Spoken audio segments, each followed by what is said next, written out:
আসসালামু আলাইকুম প্রিয় বিনিয়োগকারী ভাই বন্ধুগণ, আশা করি ভালো আছেন।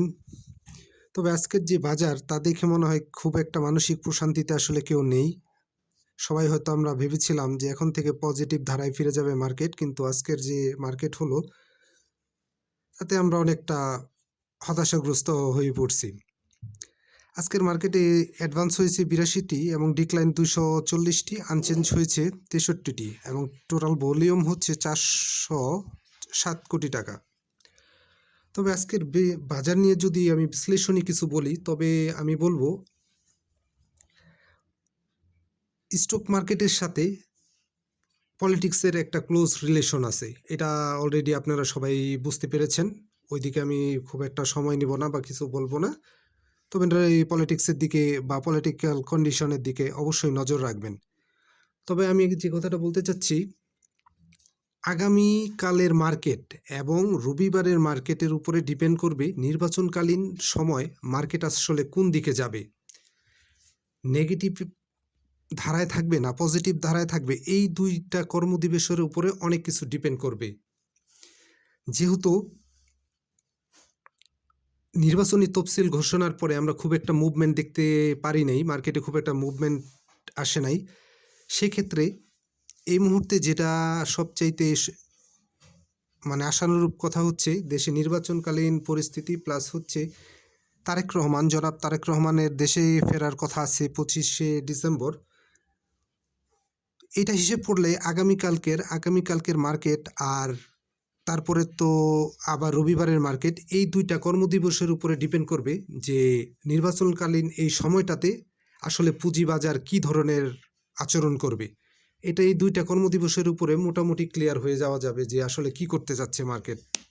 যাই হোক, তবে এই মুহূর্তে খুব বেশি ট্রেড এবং খুব দ্রুত প্রফিট করার চিন্তা ভাবনা মাথা থেকে বাদ দিতে হবে, আর সেল দেওয়া থেকে বিরত থাকতে হবে। সেল দেওয়ার সময় অলরেডি চলে গেছে। যাই হোক, এখন আমি আপনাদের যে 3টা শেয়ার নিয়ে কথা বলবো। শেয়ারগুলো হচ্ছে, একটি হচ্ছে এশিয়াটিক ল্যাব, এই ক্যাটাগরির ফার্মাসিউটিক্যালস অ্যান্ড কেমিক্যাল সেক্টরের একটা শেয়ার। ইনস্টিটিউট হোল্ডিং হচ্ছে প্রায় 17 এবং ডিরেক্টর হোল্ডিং হচ্ছে প্রায় 41, আর পাবলিক হোল্ডিং হচ্ছে 42.5%। এবছর 10% ক্যাশ ডিভিডেন্ড দিয়েছে। ফার্স্ট কোয়ার্টারটা পজিটিভ এবং নেট অপারেটিং ক্যাশ ফ্লোটাও ভালো। আজকে শেয়ারটি হাত বদল হয়েছে 11 লাখ সামথিং। আর আজকে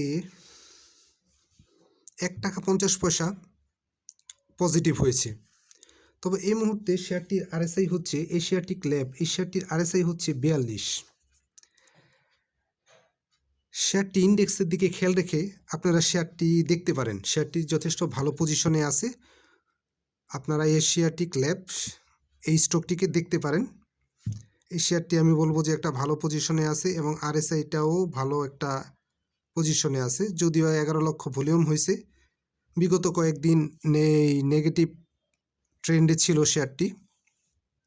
তবে এই মুহূর্তে আপনারা দেখতে পারেন। তবে অবশ্যই ইন্ডেক্সের দিকে খেয়াল রাখবেন। ইন্ডেক্সের সাথে প্রত্যেকটা শেয়ারের মুভমেন্ট ডিপেন্ড করে। তবে এই মুহূর্তে শেয়ারটি আপনারা চাইলে দেখতে পারেন, যদি আমি ব্যক্তিগতভাবে কাউকে বাই সেল করতে নির্দেশ করি না। আর একটা কথা হচ্ছে, শেয়ারটিতে যদি বাই করেন বা করার চিন্তা ভাবনা করেন, অবশ্যই অ্যাভারেজ করার চিন্তা ভাবনা আপনার থাকতে হবে। যদি শেয়ারটি বাই করার চিন্তা থাকে, অবশ্যই অ্যাভারেজ করার চিন্তা থাকতে হবে, কারণ এই মুহূর্তে মার্কেট এমন একটা ট্রেন্ড নাই যে আপনি আজকে কিনবেন কালকে প্রফিট দিবে। একটু সময় নিয়ে ট্রেড করতে হবে। অ্যাভারেজ করলে আপনি মোটামুটি একটা প্রফিট বা বেরিয়ে আসতে পারবেন, কারণ এখনকার মার্কেটের যে পরিস্থিতি তার আলোকে এটা বলছি। আর যদি পজিটিভ ট্রেন্ডে থাকতো তখন অন্য কথা। তবে কেনার পরেও পজিটিভ ধারায় যদি চলে আসে তাহলে তো আলহামদুলিল্লাহ ভালো। তবে এশিয়াটিক ল্যাব এই সময় আপনারা দেখতে পারেন এবং দেখার সুযোগ আছে বলে আমি মনে করি। যাই হোক, এরপরের শেয়ারটি যেটা নিয়ে বলবো সেটা হচ্ছে ইজেন। আইটি সেক্টরের এই ক্যাটাগরির একটি শেয়ার। এবছর 2.25% ক্যাশ ডিভিডেন্ড দিয়েছে। শেয়ারটি আজকে 6,13,000 হাতবদল হয়েছে এবং 50 পয়সা মাইনাস করেছে। গত 2 দিনে 50 পয়সা পজিটিভ ধারায় ছিল, আজকে 50 পয়সা নেগেটিভ ধারায় চলে গেছে, 50 পয়সা মাইনাস করেছে। তবে এই সময় এই ইজেন শেয়ারটি আপনারা চাইলে দেখতে পারেন। আর বর্তমানে ইজেনের আরএসআই হচ্ছে প্রায় 44। তবে অবশ্যই এই শেয়ারটিতেও অবশ্যই অ্যাভারেজ করার মেন্টালিটি থাকতে হবে এবং পর্যাপ্ত ব্যাকআপ মানি থাকতে হবে। আর এখন যেহেতু পরিস্থিতিটা একদিন পজিটিভ হলে পরের দিন নেগেটিভ হয়ে যাচ্ছে, সেক্ষেত্রে আপনার একটু সময় নিয়ে চিন্তা করতে হবে। ঝটপট মানে আজকে কিনবো কালকে সেল করে দেবো ম্যাচের ডেতে, এরকম এখন পরিস্থিতিটা নাই।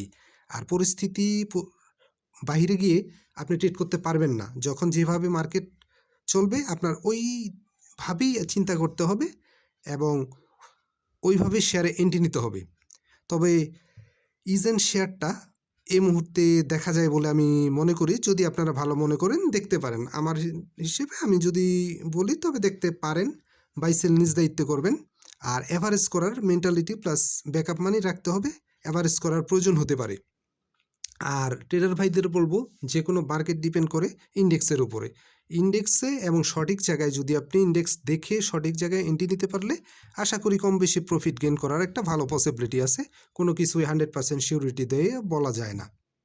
তবে ইজেন শেয়ারটা এই মুহূর্তে আপনারা দেখতে পারেন এবং অল্প মাত্রায় বাই করে এই অ্যাভারেজ করার চিন্তাভাবনাও থাকতে হবে। অ্যাভারেজ ছাড়া এই মুহূর্তে শেয়ারে প্রফিট করা খুব কঠিন।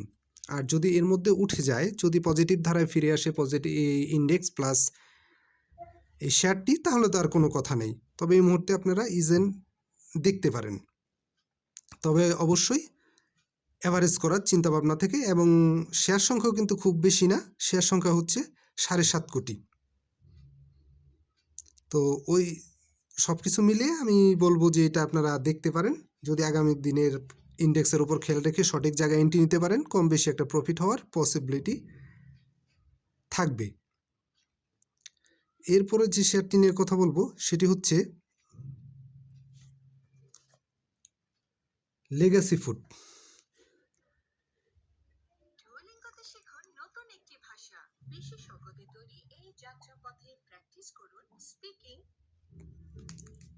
এরপরে যে শেয়ারটি নিয়ে কথা বলবো সেটি হচ্ছে লেগাসি ফুড। এই মুহূর্তে তার আরএসআই হচ্ছে 43.51। শেয়ারটি অল্প সংখ্যক শেয়ার, 4,31,00,000। এবছর ক্যাশ ডিভিডেন্ড খুব একটা দেয় নেই, 0.50। তবে ফার্স্ট কোয়ার্টার ইপিএসটা পজিটিভ এবং নেট অপারেটিং ক্যাশ ফ্লোটাও আছে বলা যাবে একটু আর কি। সব মিলিয়ে গত কয়েকদিনে শেয়ারটি নেগেটিভ ধারায় আছে এবং ভালোই মাইনাস করছে। গতকালকে 1 টাকা 60 পয়সা পজিটিভ ছিল, আজকে 1 টাকা 10 পয়সা মাইনাস করেছে এবং ভলিউমটা খুব বেশি নেই।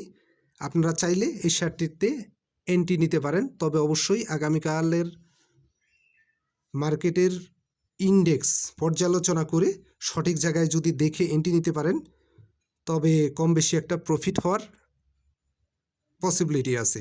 এবং অ্যাভারেজ করার চিন্তাভাবনা থাকতে হবে, কারণ অ্যাভারেজ ছাড়া আপনি বারবার স্টপ লস নেওয়ার পরিস্থিতি নাই। যখন রানিং পজিটিভ ধারায় মার্কেট থাকে তখন স্টপ লস নিয়ে আবার আরেকটা ধরা যায়, কিন্তু এখন যেহেতু মার্কেটটা পজিটিভ ধারায় নাই সেক্ষেত্রে আপনাকে অ্যাভারেজ করতে হবে। সব শেয়ারে যদি অ্যাভারেজ করা যায় না তবে এই শেয়ারটা অ্যাভারেজ করে আপনি বেরিয়ে যেতে পারবেন। আর যদি উঠে যায় তাহলে তো ফার্স্ট টাইমে আপনি প্রফিটের মধ্যে চলে আসবেন। লেগেসি ফুডটা এই মুহূর্তে দেখা যায় বলে আমি মনে করি, যদিও আমি কাউকে বাই সেল নির্দেশ করি না। আগামীকালের ইন্ডেক্সের দিকে দৃষ্টি রেখে আপনারা চাইলে লেগেসি ফুডটা দেখতে পারেন। এটার আরএসআই এই মুহূর্তে 43। আর সব কিছু মিলিয়ে আমার কাছে মনে হচ্ছে যে এটা পজিটিভ ধারায় পজিটিভ রোল প্লে করবে। চাইলে আপনারা শেয়ারটিকে দেখতে পারেন, তবে অবশ্যই অ্যাভারেজ করার চিন্তা ভাবনা থাকতে হবে, আর অ্যাভারেজ করার জন্য পর্যাপ্ত ব্যাকআপ মানি রাখতে হবে।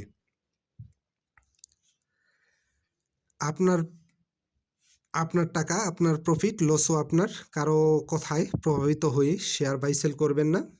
তবে এই মুহূর্তে যেটা বলতে চাই, কোনো শেয়ার সেল দেওয়ার পরিবেশ নাই। সামনের দিনগুলো ইনশাল্লাহ মার্কেট ভালো হবে। এতদিন যেহেতু ধৈর্য ধরেছেন, সামনের দিনটাও ধৈর্য ধরে থাকেন, মার্কেট ভালো হবে।